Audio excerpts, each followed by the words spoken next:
आटे, चीनी, दाल इसकी तरफ अभी आते हैं लेकर, और ये कौमी असम्बली के अंदर जो तकरीरें हुई उसकी तरफ भी लेकर आएंगे। मज़े की बात यह है कि सारी सियासी जमातों के जो बड़े कायदीन हैं सब ने शुगर मिलें बनाई हुई हैं और उसमें से सारी उम्र से पैसा कमा रहे हैं। पाकिस्तानी कौम का खून निचोड़ते हैं। ये हमेशा पैसे में रहते हैं और फ़ायदे में रहते हैं।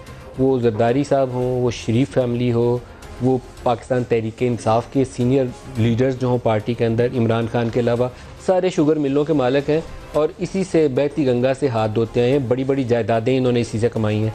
पहले शुगर मिलें लगाते हुए फ़ायदे लेते हैं, कंसेशनल लोन लेते हैं, फिर एक्सपोर्ट करते हुए रिबेट मांगते हैं कि रिबेट दें, और फिर अगर कोई इंपोर्ट करने लगे तो कहते हैं नहीं इसके ऊपर रेगुलेटरी ड्यूटी लगा दें, हमारी शुगर कैसे बिकेगी। तो हर तरीके से फ़ायदे में ही रहते हैं। अभी इसको मैं प्रोग्राम में लेके चलता हूँ आगे, लेकिन इमरान खान का आज एक स्टेटमेंट शुरू में सुनवाएंगे जो उन्होंने इंडिया को ललकारते हुए दिया, और बहुत मुनासिब देना चाहिए था ये बयान, क्योंकि इंडिया की जानिब से नरेंद्र मोदी हो या उनकी मिलिट्री लीडरशिप हो, इंतहा पसंद RSS की ज़ुबान जो है उससे नीचे वो बात करना पसंद ही नहीं करते।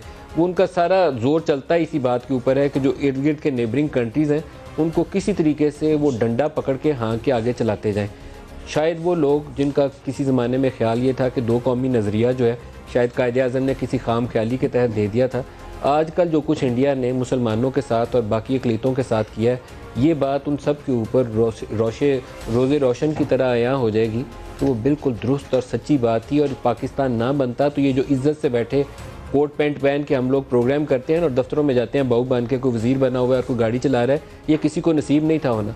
जो सिटीज़नशिप अमेंडमेंट बिल के नाम के ऊपर मुसलमानों के साथ जो कुछ वो कर रहे हैं, और जिस तरह सड़कों और चौराहों पर खड़े होकर वो मारते हैं कि अगर मुसलमान हो तो जाओ पाकिस्तान चले जाओ, यही कुछ होना था सारे मुसलमान कौम के साथ। और जो उधर रह गए हैं उनको भी शायद जो पहले एहसास नहीं था आज उनको एहसास दिला दिया है, और इंडिया के अंदर से एक नए पाकिस्तान की बुनियाद नरेंद्र मोदी अपनी इसी इंतहा पसंदाना सोच और पॉलिसीज़ की वजह से, जो RSS की सोच है, ये इंतहा पसंदी की सोच बिल्कुल टेररिज्म, और इसमें कोई फ़र्क नहीं है।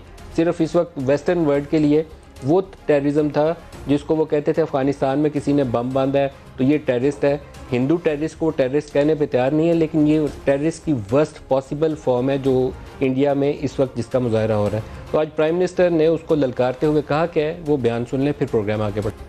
नरेंद्र मोदी, इस कौम के ऊपर जो आपने स्टेटमेंट दी और जो आपके कमांडर इन चीफ ने कहा कि जी मुझे अगर हिंदुस्तान की पार्लियामेंट हुक्म करेगी तो मैं आजाद कश्मीर को फतह कर लूंगा, मैं आप दोनों के लिए पैगाम देता हूं कि यहाँ 20 करोड़ पाकिस्तानी जो रहते हैं, ये बच्चा बच्चा आखिरी सांस तक लड़ने वाला है। मोदी, इस गलत फहमी में ना रहना, ये आपकी आखिरी गलती होगी।